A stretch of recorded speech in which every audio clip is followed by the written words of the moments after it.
ala alihi wa sahbihi wa mawalah wa la hawla wa la quwata illa billah. Rabbi israh li sadri wa yassir li amri wa hlul 'uqdatam min lisani yafqahu qawli. Baik, kita awali majlis pagi ini dengan sama-sama membaca suratul Fatihah yang kita niatkan kepada baginda kita Nabi besar Muhammad sallallahu alaihi wasallam, keluarganya, para sahabatnya, dan kita niatkan juga untuk orang-orang tua kita, guru-guru kita, dan juga kepada diri kita sendiri. Kemudian kepada keluarga kita, anak cucu kita, semoga menjadi anak yang saleh dan salehah, dan juga kepada kerabat kita, sahabat kita, jamaah kita yang sakit. Kita doakan bisa babi suratul Fatihah, Allah angkat penyakit mereka, Allah kasih kesembuhan, sehingga dapat bersama-sama kita ta'lim dan beribadah di masjid yang mulia ini. Dan juga kita berdoa Fatihah kepada Syekh Abdul Somad Palimbani, mudah-mudahan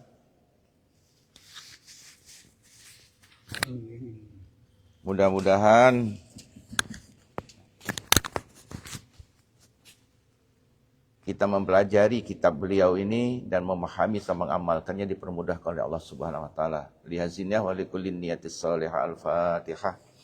A'udzubillahi minasyaitonir rajim. Bismillahirrahmanirrahim. Alhamdulillahi rabbil alamin. Ar-Rahmanir Rahim. Maliki yaumiddin. Iyyaka na'budu wa iyyaka nasta'in. Ihdinas siratal mustaqim. Siratal ladzina an'amta 'alaihim ghairil maghdubi 'alaihim waladdallin. Amin. Alhamdulillah, segala puji bagi Allah yang masih menganugerahkan nikmat yang banyak kepada kita. Mudah-mudahan kita pandai mensyukurinya. Ketika pandai mensyukuri nikmat Allah, yakinlah sehakikatnya kita sedang berterima kasih kepada diri kita sendiri. Orang yang pandai bersyukur pasti sehat jiwanya. Orang yang pandai bersyukur pasti sehat akalnya. Orang yang bersyukur pasti sehat jasmaninya. Maka untuk itu kita banyak-banyak bersyukur terhadap nikmat yang Allah anugerahkan, sehingga kita menjadi orang-orang yang pandai bersyukur. Salawat serta salam kepada baginda kita Nabi besar Muhammad sallallahu alaihi wasallam. Allahumma shalli ala sayyidina Muhammad wa ala alihi wa sahbihi ajma'in. Mudah-mudahan salawat itu menjadi peluang kita untuk mendapat pertolongan baginda Rasul. Bahkan mudah-mudahan diprioritaskan mendapat syafaat baginda Rasul ketika berada di padang mahsyar nanti. Kita mohon kepada Allah, kita, keluarga kita, jamaah kita semua menjadi ahli syafaah baginda Rasulullah sallallahu alaihi wasallam. Amin Allahumma amin. Baik, di kesempatan penghujung bulan Syawal, hari ini sudah masuk ke 27. Ya, besok 28, Sabtu 29. Ya, sebagian sudah ada yang mulai tutup bulan Syawal dengan buka puasa 6. Ya, kita pun sudah ya, alhamdulillah. Artinya sudah selesai puasa 6-nya, menyempurnakan puasa Ramadan kita. Baik, pagi ini insyaallah kita akan masuk pokok bahasan yang ke-9, al-faslu tasi fir ridho bil qada. Termasuk ketaatan batin. Bahasan yang ke-9 ini masalahnya adalah kita ridho dengan qada Allah. Diridho dengan ketentuan Allah, di mana ini adalah bagian pokok bahasan yang termasuk kategori sifat yang terpuji. Bahkan dari 10 pokok bahasan yang masuk ketaatan batin ini, di mana ridho itu menempati posisi yang luar biasa martabatnya ketika kita ikhlas menerima ketentuan Allah. Ridho itu bahasa Arab ya, cuma sudah menjadi bahasa Indonesia. Ya, kalau seringkali kita ridho itu ada pasangannya biasanya. Kalau taufik dengan hidayah, kalau ridho dengan inayah. Ya, billahi taufik wal hidayah, ridho wal inayah. Kan seringkali ada pasangan ya berarti kan. Cowok waktu ridho itu. Ridho itu dari kata radhiya. Yardha ridwanan waridon. Nah, jadi radhiya itu direvasinya fi'il madinya, yardha fi'il mudhari'nya, ridwanan atau ridon ada. Nah, jadi bahasa Arab sesungguhnya. Dalam Al-Quran tuh banyak sekali ya, mohon maaf kalau salah, dengan derivasinya, baik dalam bentuk fi'al madhi, dalam fi'al madhi yang bentuk jama', bahkan mungkin dalam bentuk amar, itu banyak sekali derivasi, tasrif, turunan dari kata radhiya itu dalam Al-Quran. Paling tidak kalau kita buka itu ada 73 tempat ya. Salah satunya di surah Al-Bayyinah yang populer, sering dibaca itu kan. A'udzubillahi minasyaitonirrajim. Jazaohum inda rabbihim jannatu adn tajri min tahtihal anhar wa khalidina fiha abada radhiyallahu anhum wa radu'an. Jadi itu yang sering kita dengar populer ketika imam kita membaca surah Al-Bayyinah penutupnya itu. Ya, seringkali ada lapas ayat Al-Quran yang berbunyi begitu. Bagaimana Allah akan membalas, ada balasan bagi mereka di sisi Tuhan, yaitu jannat Aden, surga Aden, ya, di mana informasi Allah surga Aden itu tajri min tahtil anhar, mengalir di bawahnya itu sungai-sungai. Ya, jadi wajarlah umat Nabi Musa itu yang terkenal dengan keahlian arsitekturnya, bahkan ingin menandingi surganya Allah, dia bangun bukannya di bawahnya mengalir sungai, tapi di atasnya mengalirlah air-air. Maka dia bangun istana di bawah laut. Nah, saking ingin menyainginya. Siapa tuh? Ada yang kenal tak? Apa tetangganya misalnya? Itu kan populer tuh. Ada 3 orang yang musuhnya Nabi Musa, Fir'aun, Korun, satunya Haman. Ya, Haman itu kan ahli arsitektur, ilmuwan. Bayangkan dia ingin menandingi surganya Allah. Kalau surga Allah itu mengalir sungai-sungai, dia bangun di atasnya mengalir air-air. Tapi karena kesombongannya digoncang Allah saja bumi, di tempat itu posisi itu juga hancur berantakan karena kesombongannya. Nah, jadi Allah akan membalas bagi orang-orang yang mendapat keridhaan Allah, balasan surga Aden yang mengalir di bawahnya sungai-sungai, khalidina fiha abada, kekal abadi mereka dalamnya, radhiyallahu anhum, Allah ridho terhadap mereka, waradu'an, dan juga mereka ridho terhadap Allah. Jadi bab kita pagi ini adalah membahas masalah ridho. Ridho itu kami katakan adalah akar katanya di radhiya, yardha, ridwanan, wa ridon. Makna hasar harfiahnya dalam kamus ya Munawir ya, ataupun kamus bahasa Arab yang biasa-biasa saja, Muhammad Yunus misalnya, itu maknanya ada berapa? Senang, itu makna dari ridho itu, suka, rela, menyetujui, puas, dan juga gembira. Itu semuanya adalah makna secara harfiah makna ridho. Tapi ridho di sini adalah ridho dengan ketentuan Allah. Sikap menerima suatu perkara atau ketetapan dengan hati yang lapang. Nah, itu. Jadi kita menerima suatu perkara atau ketetapan yang datang dari Allah dengan hati yang lapang. Senang tanpa merasa kecewa ataupun tertekan. Itu kita ambil makna ridho, bahkan mungkin bahasa yang mudahnya adalah menerima ketetapan Allah dengan senang hati dan ikhlas. Ketika kita menerima ridho, ketetapan Allah, kita rela, senang hati, dan juga ikhlas. Maka itu adalah kita sudah masuk ke wilayah di mana Allah ridho terhadap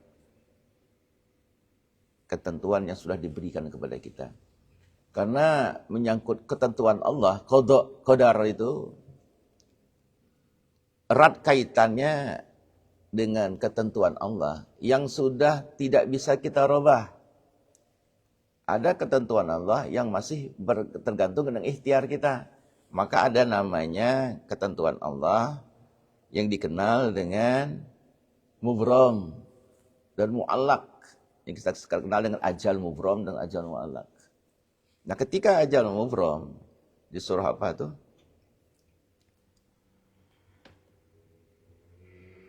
Apa namanya? Surah yang ayat berbunyi begini. Ainama takunu yudrikumul maut walau kuntum fi burujim musayyadah. Ayat itu. Surah apa tuh kira-kira, mohon diingatkan tuh. Ya. Di An-Nisa ya? Ya An-Nisa ya. Ayatnya tolong luruskan.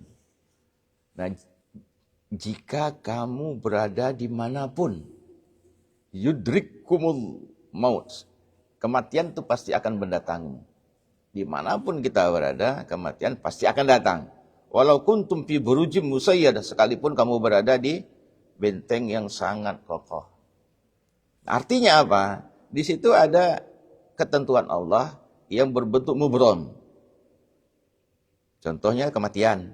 Bisa tidak kita ngelak kematian tuh? Kalau ada pajak ngelak, orang kaya loh kali yang bayar.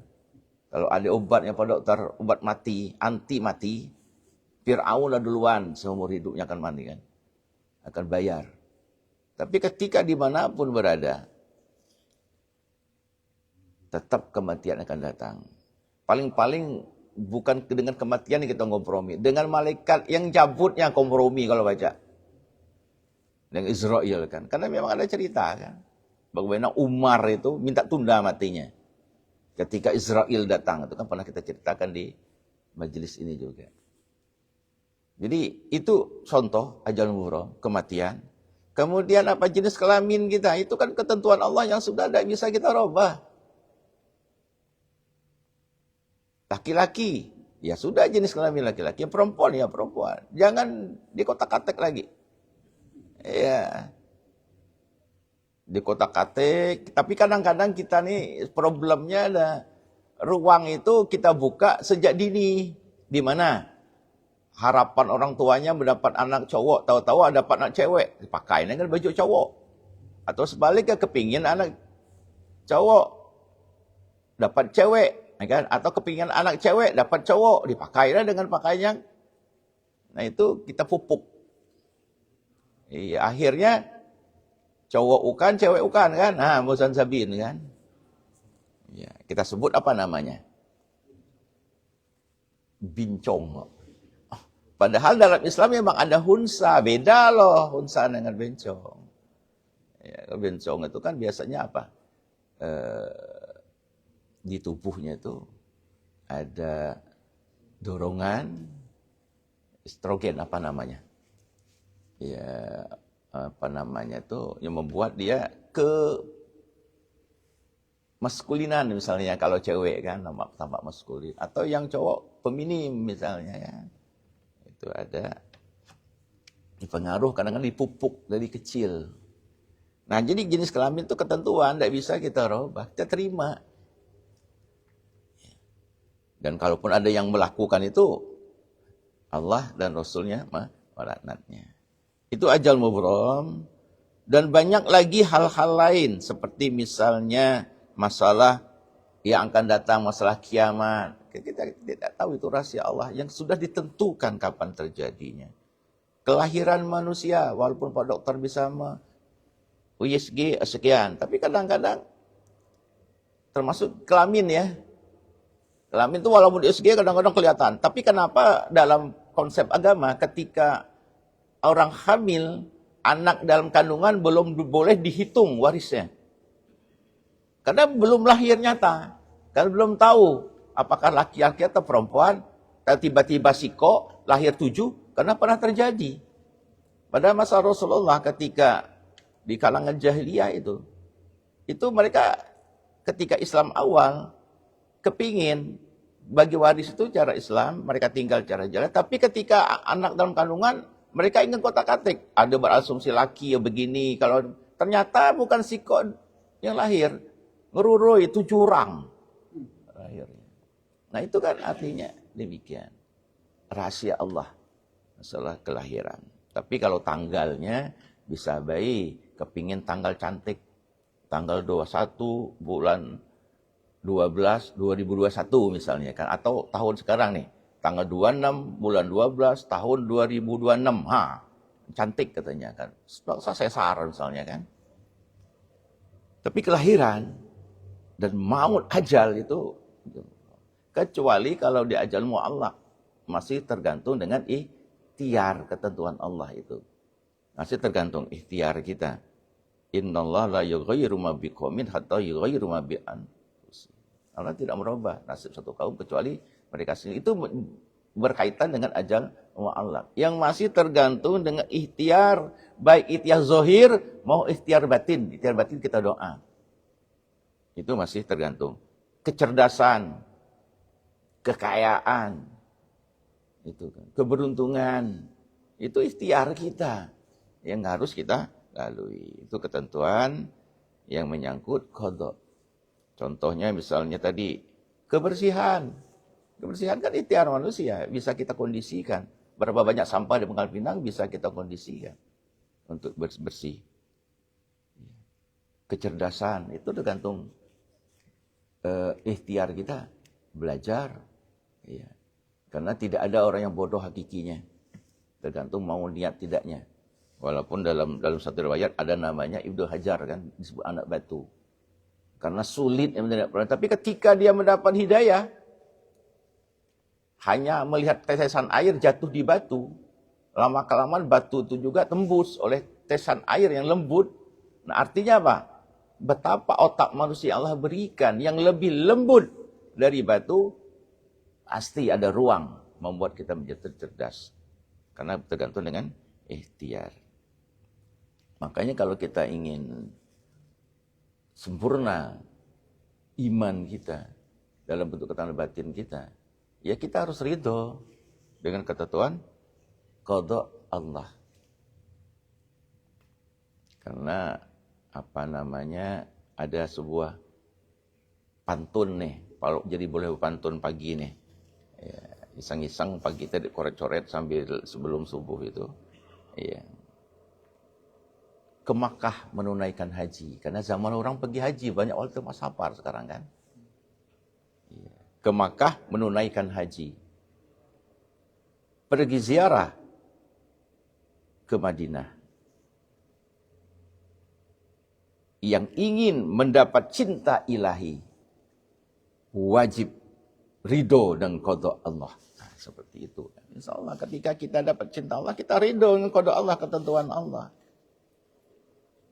Ketika ridho, yakinlah orang yang ridho itu pasti di dalamnya ada sifat sabar dan syukur di dalam keriduan itu. Karena memang tingkatan orang yang ridho dengan qada Allah itu ada tingkatan yang memang manusiawi bagi kita. Contohnya marah dengan keadaan yang ada. Itu dimaklumi karena watak kemanusiaannya. Maka di sini dalam kitab Marqul Ubudiyah dikatakan ada level orang dengan tidak sesuai dengan harapannya ketentuan qada Allah itu marah dan tidak terima. Ada manusiawi.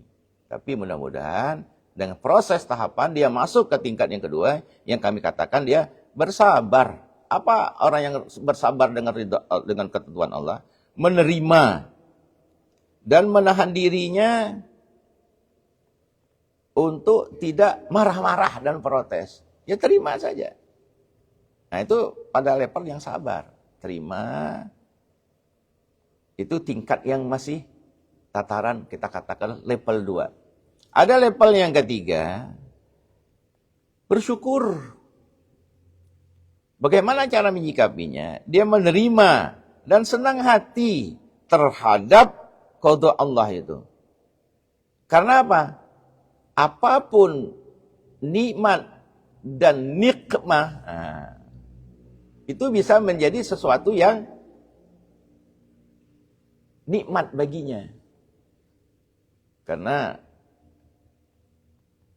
di dalam itu, di balik sakit umpamanya, ada sesuatu yang nikmat, mungkin Allah menggugurkan dosanya. Nah, itu dia kadang-kadang bersyukur. Jadi apa sih bedanya antara ridho? Kami katakan di dalamnya ada sifat sabar dan syukur. Dalam hadis Nabi dikatakan begini. Kalau Rasulullah SAW, "Ubudullah birridho, fa illam tastati fa fi sabri ala ma taqrahu khairun kasir." Beribadahlah kepada Allah dengan ridho. Maka jikalau engkau tidak mampu ridho, sabar saja terhadap sesuatu yang kau benci. Karena di balik itu ada kebaikan. Maka apa bedanya? Kalau ridho, di dalamnya ada tingkat yang terakhir, yang paling ketiga syukur. Ada sabarnya. Plus hatinya lapang. Sama saja baginya kepedihan yang Allah takdirkan padanya hilang atau tidak. Nah, ketika bicara kalau sakit umpamanya, sembuh atau tidak dia tidak bahas karena ada nikmat yang Allah berikan di situ. Tapi kalau sabar masih berharap masih hilang, sakit itu sembuh. Itu kan bentuk sabar, tapi belum ridho sesungguhnya. Ridho itu perkara. Sembuh atau tidak itu hak Allah. Dia terima. Contohnya banyak. Ya, para rasul ya. Termasuk para sahabat. Ya. Dia ridho terhadap ketentuan Allah. Jadi kalau sabar masih berharap kita hilang yang sesuatu yang tidak menyenangkan itu. Sakit umpamanya kan, miskin, masih berharap. Tapi kalau ridho, dia tidak melihat, tidak hilang atau tidak itu, ya ridhonya Allah seperti itu. Maka ridho terhadap qada Allah sesungguhnya adalah tingkat yang luar biasa. Maka dikatakan di sini, di kitab ini, orang yang ridho dengan ketentuan Allah adalah level yang sangat tinggi. Karena di dalamnya itu tadi ada sabar, ada syukur, meliputi, ada khauf, ada roja bahkan dalam itu. Tapi dalam sifat sabar, syukur mungkin tidak tergantung ridho. Tapi kalau ridho sudah pasti kita bisa bersabar, bisa bersyukur. Walaupun sisi lain kita masih kadang-kadang protes. Nah sekarang pertanyaannya, apakah ciri-ciri orang yang sudah ridho? Nah itu perlu itu kita untuk introspeksi diri kita sendiri masing-masing. Tidak ada ruang di sini untuk menjustifikasi orang lain. Pertama, ciri-ciri orang yang ridho dengan ketentuan Allah itu tidak gelisah terhadap ketetapan atau takdir apapun yang berasal dari Allah. Dia tidak gelisah. Tadi kita katakan, ada ajal yang mubrom, ketentuan Allah yang tidak bisa kita rubah. Beda dengan yang mu'allaq, yang masih tergantung ikhtiar kita.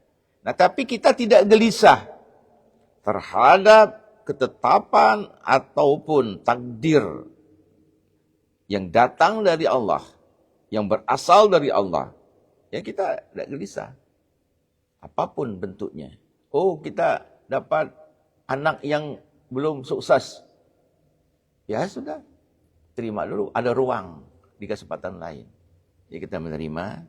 Jadi kuncinya tidak gelisah dan resah. Nah, itu seperti itu kan. Tidak galau terhadap ketetapan atau takdir apapun yang berasal dari Allah. Itu yang pertama. Yang kedua, sikap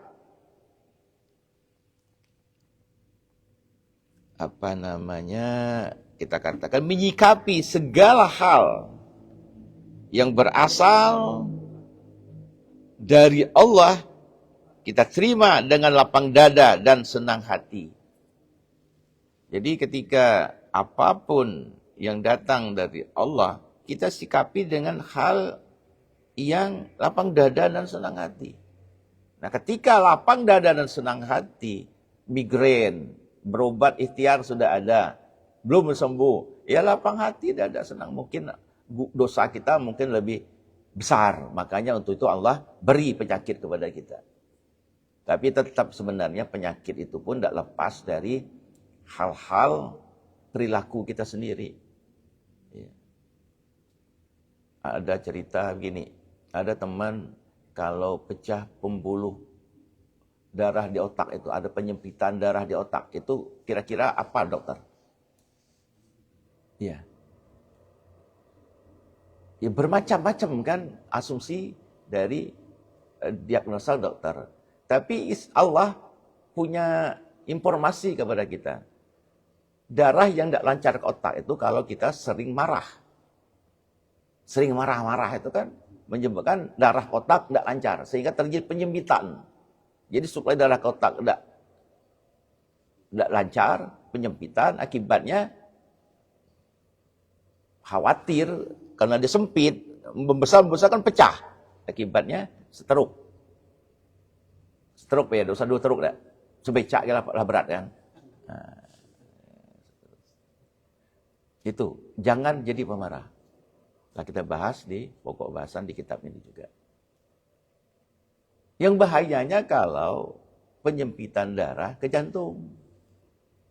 Nah, untuk menghindarinya jangan pendendam, jadilah orang yang pemaaf. Kan seperti itu. Ya sudah Allah beri ruang kepada kita, wal kaziminal ghaiz wal afi anin nas. Innallaha yuhibbul muhsinin. Nah, ihsan itu kan membalas sesuatu yang jelek dengan baik.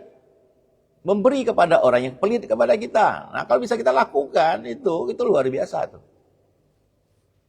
Itulah keisanan. Maka Allah tutup dengan innallaha yuhibbul muhsinin. Menyikapi segala hal yang berasal dari Allah dengan lapang dada dan senang hati. Yang ketiga cirinya bisa menjaga keseimbangan dan stabilitas hati. Termasuk ketika menghadapi situasi yang sulit. Jadi kita bisa menjaga keseimbangan dan kestabilisan hati kita. Hati kita yang ngatur, kita yang kondisikannya. Maka tadi jangan jadi pemarah dan pendendam kan. Itu urusan hati kita. Termasuk ketika menghadapi keadaan yang sulit. Enjoy saja, senyumi saja. Nah itu ciri. Apakah kita sudah ridho dengan ketentuan Allah. Nah cara ingin memperoleh. Agar cara kita ridho dengan ketentuan Allah itu bagaimana. Kalau tadi ciri ini kan caranya. Ciri dan cara berarti ya. Curu yang tadi kan. Ciri dan cara. Caranya imani takdir Allah secara baik dan benar. Imani takdir Allah itu secara baik dan benar. Qada Allah itu yang bikin perjanjian siapa sih? Kan kita sendiri. Dalam perut emak kita kan kita sudah tiket kontrak. Nasib, jodoh, ajal, rezeki. Kan sudah kita tanda tangani. Ya kita harus terima. Tidak perlu kita harus marah-marah dengan tidak terima. Jadi imani takdir Allah dengan baik dan benar. Meyakini bahwa ada hikmah yang baik dari setiap kejadian. Yakin di balik kejadian itu pasti ada hikmah yang kita kadang-kadang tidak tahu. Perang Amerika dan Israel nyerang Iran. Ada hikmahnya. Ya, kita belum tahu. Ya, bisa saja. Kita berpikir akibatnya plastik mahal. Iya. Udah berpikir orang kan hikmahnya pulang makai daun simpur, kayak daun pisang. Baca baik kan. Bikin lontong dia pakai plastik, pakai daun simpur. Bisa saja. Dan lebih alami dan lebih asik nikmat. Tidak ada semua ini kita dah tahu. BBM mahal. Sementara CPO sawit banyak di Indonesia dan berlimpah. Ngapa dah makan CPO saja? Ternyata kan bisa diolah. Ini harapannya kan N50 keluar nih. Campuran sawit dengan minyak bumi untuk menjadi energi. Banyak. Di balik kejadian-kejadian dari sama ketika kita ditimpa kasus Covid. Benar atau rekayasa terserah. Tapi ada di balik hikmah itu yang luar biasa. Capaian jangkauan kita di segi IT itu luar biasa. Yang menurut perhitungan sains pada saat itu kita baru mampu mencapai kemampuan teknologi IT kita di 2030. Ternyata di 2022, 2023 kita sudah melampaui di balik kejadian-kejadian itu. Orang sekarang Zoom meeting, pertemuan di mana kan tidak asing lagi. Dulu susah-susah ngaturnya. Ini hanya dengan HP di tangan kita bisa ngobrol dengan kawan di mana. Itu maka kita yakini caranya adalah di balik setiap kejadian itu pasti ada hikmah. Ada bahasa guru kami dulu. Fi kulli maslahatin makhrajun. Bukan hadis ya. Setiap masalah itu ada jalan keluar dan solusinya maksudnya kan. Pasti ada jalan keluarnya. Karena di balik kejadian pasti ada hikmahnya. Kita tidak tahu apa hikmahnya. Luar biasa banyak sekali. Allah yang akan ngatur. Kemudian meyakini Allah tidak pernah membebani kita di luar kemampuan kita. Yakinkan itu. Allah tidak akan pernah membebani kita di luar kemampuan kita. Sesuai dengan casing kita, sesuai dengan kapasitas kita. Tidak mungkin Allah membebani kita di luar kemampuan kita. Pasti Allah yang membangun struktur tubuh kita. Membangun hardware dan softwarenya. Ya Allah akan menyesuaikan. La yukallifu nafsan illa wus'aha. Allah tidak pernah membebani kita. Yakinkan itu cara kita meyakini bahwa dengan ridho dan qada Allah. Ujian dan cobaan itu adalah tanda Allah sayang dengan kita. Itu tanamkan prinsip. Cobaan, ujian, itu adalah tanda Allah sayang. Allah tidak mungkin tidak nguji kita. Orang-orang dahulu dalam Al-Quran itu jelas. Allah, apakah kalian menganggap orang-orang dahulu tidak diuji? Dengan apa ujian? Bermacam-macam. Dengan rasa takut, dengan rasa lapar, dengan rasa bentuk kematian. Bermacam-macam. Bahkan dengan gempa bumi, dengan peristiwa alam. Itu cara Allah ngangkat. Nah di balik ujian dan cobaan itu ada sesuatu yang istimewa. Yang Allah sedang mengangkat derajat kita. Dan yakin, ungkapan siapa itu? Badai pasti berlalu. Nah yakinkan itu. Nah ninggal lah, risu ya. Badai pasti berlalu. Setiap permasalahan itu yakinkan di tubuh di keimanan kita. Yakinkan di batin kita. Semuanya akan berlalu. Nah, mudah-mudahan itu sedikit sekelumit. Nah, masih banyak lagi mungkin lah suruk ya. Tadi sudah naik. Mudah-mudahan itu ada pengertian ridho, ada bagaimana kita menyikapi cara memahami ridho dengan ketentuan Allah dan ciri-ciri orang yang sudah bisa ridho terhadap ketentuan Allah. Oke, ada yang mau kita diskusikan silakan kalau ada. Ya. Jadi kami tidak membaca detail kitab ini, tapi itulah inti yang dapat kami sampaikan. Mudah-mudahan apa yang kami sampaikan menjadi ya khususnya bagi kami sendiri pembelajaran dan juga pengetahuan untuk kita amalkan dan juga menjadi bagian yang bisa membuat diri kita lebih menerima dengan ketentuan Allah Subhanahu wa taala. Kita tutup dengan doa auzubillahi minasyaitonir rajim. Bismillahirrahmanirrahim. Alhamdulillahirabbil alamin wassalatu wassalamu ala asrofil anbiya'i wal mursalin sayyidina wa maulana Muhammad wa ala alihi washabbihi ajma'in. Allahumma ighfir lana dzunubana wa li walidina warhamhum kama rabbawna shighara. Wa li jami'il muslimin wal muslimat wal mu'minin wa mu'minat bi rahmatika ya arhamar rahimin. Allahumma ahrijna min sultan wahmi wa akrimna bil fahmi waftah lana abwabal ilmi wa zayyinna bil akhlaqil hasanati wal hilim. Allahumma yassir umurana hadzal yaum umur dunya wal akhirah. Rabbi yassir wa la ta'assir, Rabbi yassir wa la ta'assir, Rabbi tamim bi khairi ajma'in wa bihi siqatuna wa la haula wa la quwata illa billahil aliyil azim. Allahumma ja'al jam'ana hadza jam'an marhuma wa tafarraqana ba'da hadza tafarraqan ma'suma. Rabbana zalamna anfusana wa illam taghfir lana wa tarhamna lanakunanna minal khasirin. Rabbana hab lana min azwajina wa dhurriyyatina qurrata a'yunin waj'alna lil muttaqina imama. Rabbi ja'alna muqimas shalah wa min dzurriyyatina rabbana wa taqabbal du'a. Rabbana atina fid dunya hasanah wa fil akhirati hasanah wa qina azabannar. Wa sallallahu ala sayyidina Muhammadin nabiyil ummi wa ala alihi wasallam. Subhana rabbika rabbil izzati amma yasifun. Wa salamun alal mursalin walhamdulillahi rabbil alamin. Taqabbalallahu minkum subhanallah. Wassalamualaikum.